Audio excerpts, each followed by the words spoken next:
Hey,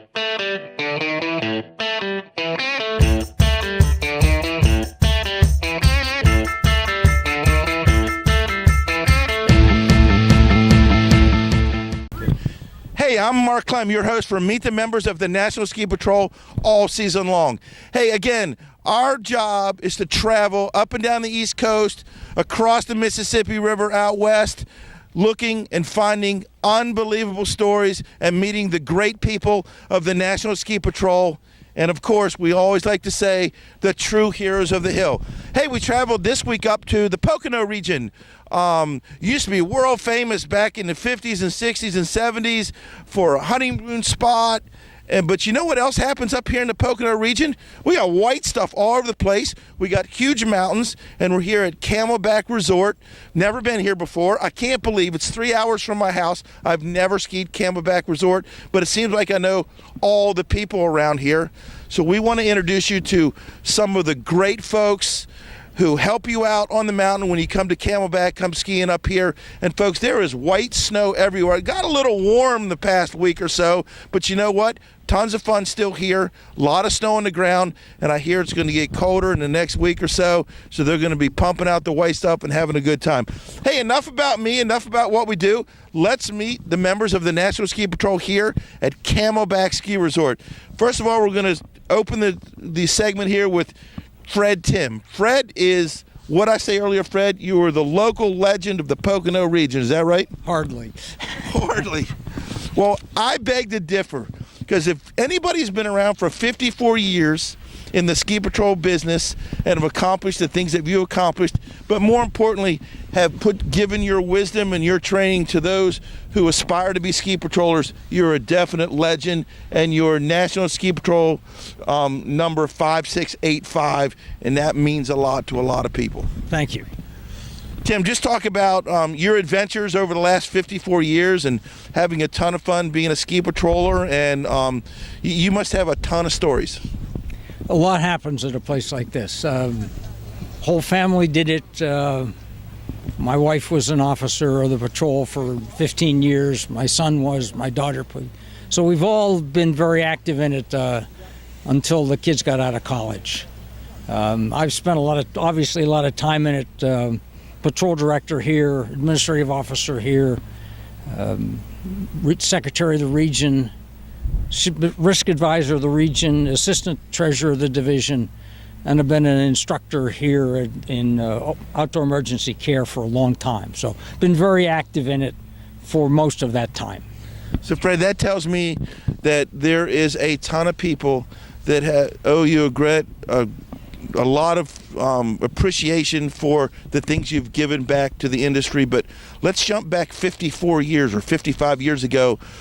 You may have been the only person on your block that skied.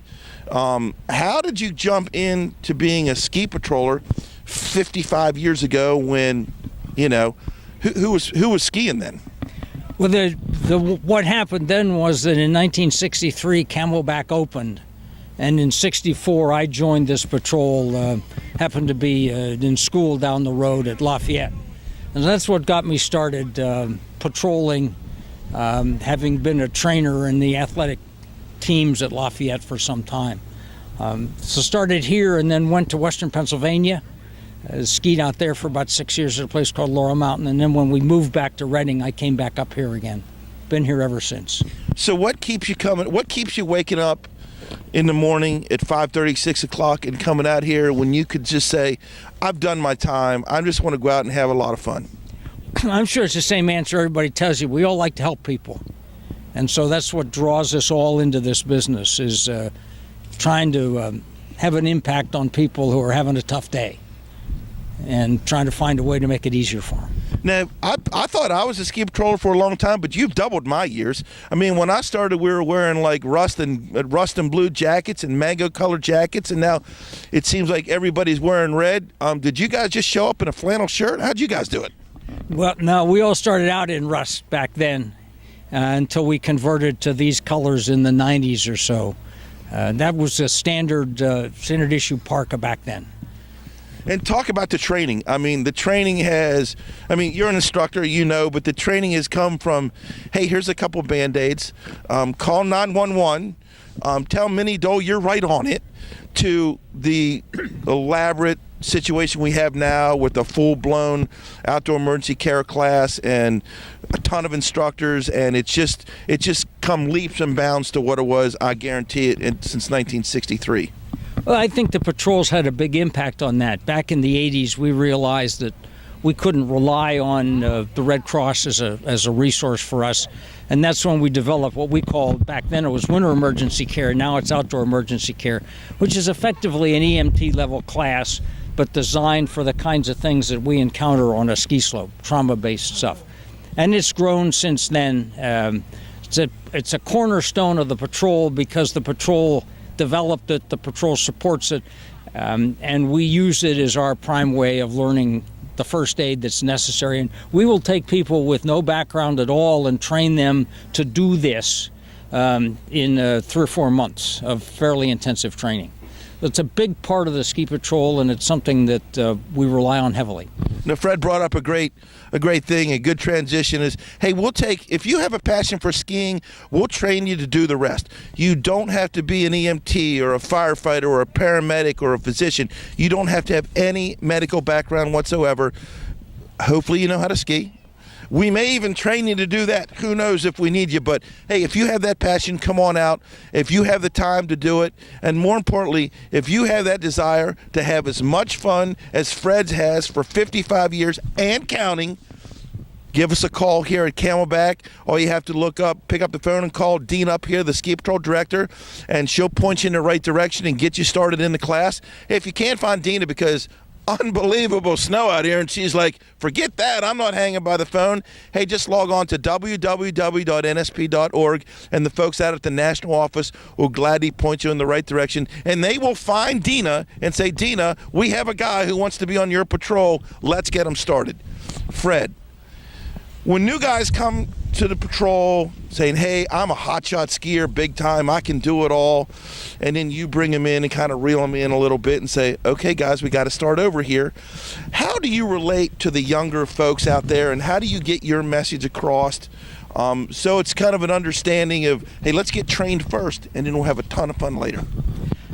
I'm hard-pressed to answer that because, unfortunately, the requirement is you can't join the ski patrol without the first aid training. True. To be registered, you really need that. So